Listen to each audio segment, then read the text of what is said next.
आज का मेरा विषय है पहलगाम में जो 27 लोगों को निर्मम हत्या की गई उनके बारे में मैं आपसे बात करना चाहता हूं। इस समय चारों तरफ जो मीडिया है वो कुछ तो सरकार के पक्ष में और कुछ सरकार के विरोध में बोल रहे हैं, लेकिन हमें ये नहीं बोलना चाहिए कि इस समय हमारा देश जो है वो एक त्रासदी से गुजर रहा है। ये एक ऐसी घटना है जिसका हम सबके ऊपर श्रीनगर पिछले 2-3 साल से लोगों की आकर्षण का केंद्र बना हुआ था। फिल्म शूटिंग्स यहाँ पे हो रही थी, पर्यटक बढ़ रहे थे क्योंकि श्रीनगर में शांति लगता था बहाल हो गई है। लेकिन ये एक ऐसी घटना जिसमें हमारी तरफ से भी चूक रही, इसमें कोई शक की बात नहीं है कि सरकार और उस समय के वहां के जो सिक्योरिटी इंचार्ज थे या जो पर्सोनल थे इसके साथ अटैच्ड, वो इस तरफ ध्यान ना दे सके। और जिन्होंने भी ये भूल चूक की है उनको भी बख्शा नहीं जाना चाहिए, क्योंकि वो भी रिस्पॉन्सिबल है सिक्योरिटी ना प्रदान करने के। अगर ये जो पीड़ित लोग थे, उनकी महिलाएं, बीवी, बहन और उनके जो रिश्तेदार थे, एक छोटा सा बच्चा, अगर ये लोग ना बोलते मीडिया के सामने आके कि वहां पे एक भी सिपाही नहीं था, तो ये बात है तो सोचने लायक। क्योंकि हमारे को अभी पीछे पता चला है कि वहां पे जी ये 2-2.5 घंटे का रास्ता था, जंगलों में था, लोग अपने आप चले गए, किसी को पता नहीं था। ये भी बात गलत साबित होगी, क्योंकि हरियाणा के विनय नारवाल की पत्नी ने यह प्रश्न उठाया कि वहां पर सिक्योरिटी लैप्स क्यों था, और वो रो रो के बिलक बिलक कर चीफ मिनिस्टर से ये कह रही थी, गुहार लगा रही थी कि 1 घंटे तक सिक्योरिटी क्यों नहीं आई। और इसी प्रकार जब गुजरात में हमारे वाटर मिनिस्टर CR पाटिल वहां पहुंचे, तो वहां पे उसकी मां ने, जिसका बेटा खो गया था, उसने कहा कि जब VIP वहां पे पहुंचते हैं तो वहां पे सिक्योरिटी का इंतजाम कर दिया जाता है। उसका इशारा निशिकांत दुबे ने, जो बीजेपी के लीडर हैं, वहां पे पहलगाम में कुछ महीने पहले अपनी मैरिज एनिवर्सरी मनाई थी और वहां पे पूरा सिक्योरिटी का इंतजाम किया गया था। अगर वहां पर उनके लिए सिक्योरिटी का इंतजाम किया जा सकता था, वो मां यही पूछ रही थी, वो इशारा कर रही थी कि सिक्योरिटी लैब सरकार की तरफ से था। देखिए, 250 किलोमीटर जो आतंकवादी थे चल के आए, क्योंकि बॉर्डर इतनी दूर है। मैं नहीं मानता कि उनको वहां पे किसी का संरक्षण प्राप्त नहीं होगा। वहां के लोग भी होंगे श्रीनगर के जिन्होंने उनकी मदद की होगी, और बिना लोगों की मदद के ऐसी कार्रवाई नहीं की जा सकती। और वो हवा में गायब भी हो गए क्योंकि टाइम बहुत ज्यादा था, चारों तरफ जंगल ही जंगल है, और जो इस कार्य के लिए आए थे वो पूरी तैयारी करके आए थे। और हमारे से तो इतनी भूल चूक हो चुकी है, इतना समय व्यर्थ गवा दिया गया है कि इसको अब हमें दोबारा संभालना होगा।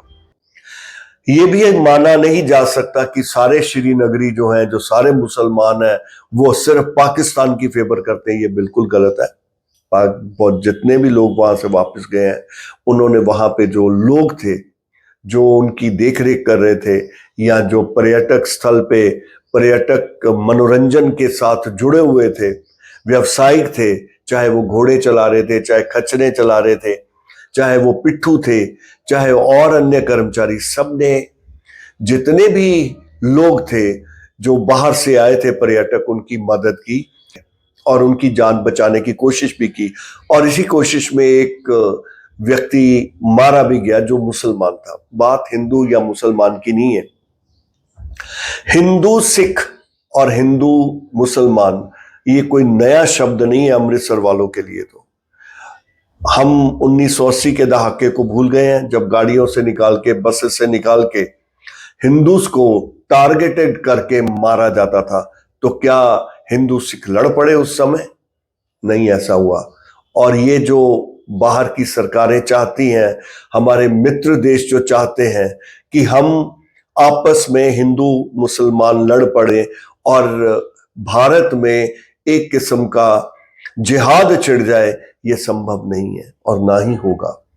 क्योंकि हिंदू मुसलमान कोई आज के नहीं, सदियों पुराने इकट्ठे रहते आ रहे हैं। लेकिन डेफिनेटली कुछ ऐसी घटनाएं हो रही हैं जिससे ऐसे लगता है कि हिंदू मुसलमान एक दूसरे के विरोधाभासी हैं, ना कि आपस में मिलके रहने वाले। और अगर ऐसी बातें होती भी हैं, अभी कल ही अखबार में था, चंडीगढ़ में जो श्रीनगर के स्टूडेंट्स थे उनके साथ थोड़ी सी बदतमीजी की गई, यूपी के कुछ स्टूडेंट्स के साथ। अगर ऐसी छोटी मोटी, हरियाणा में भी अगर ऐसी छोटी मोटी बात हो रही है तो उसे हमें सरकार को रोकना चाहिए। क्योंकि अगर हम इस कम्युनल रंग में रंग जाएंगे, हिंदू मुस्लिम फसाद को बढ़ावा देंगे, तो फिर तो हमारा दुश्मन जो हमारे साथ बैठा हुआ है वो तो सफल हो गया अपनी योजना में, और यही उसकी योजना थी। हमें उसकी योजना के ऊपर ध्यान देना होगा और उसे विफल करना है, सफल नहीं। रही बात हमारे प्रधानमंत्री और हमारी सरकार की, सरकार से जो बन पड़ रहा है वो कर रही है। और अगर हम बातें सुने तो लोग तो ऐसे चाहते हैं कि अभी लड़ाई कर दी जाए। ये सब चीजें संभव नहीं है। जो सरकार से बन पड़ता था उसने बहुत अच्छे डिसीजन लिए। पानी को रोकना आज हमें नहीं पता चल रहा, क्योंकि एकदम तो पानी भी रोका नहीं जा सकता, it will take time. But with this declaration the government of Pakistan is under a great grave threat, और उनको समझ नहीं आ रहा कि करें क्या। क्यों? क्योंकि पानी रुकना एक अपने आप में बहुत बड़ी त्रासदी होगी उनके लिए। चलो जैसे भी है, सरकारें अपनी तरफ से अच्छा ही करती हैं, कोई सरकार हाथ पे हाथ रख के बैठने वाली नहीं है, और मोदी सरकार तो बिल्कुल नहीं। लेकिन बिना वजह भी सरकार को आलोचना कर देना ये भी कोई ठीक बात नहीं है।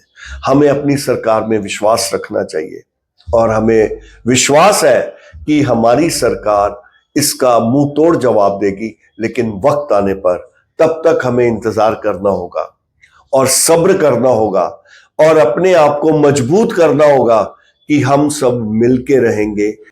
यही हमारे वक्त की जरूरत है। धन्यवाद।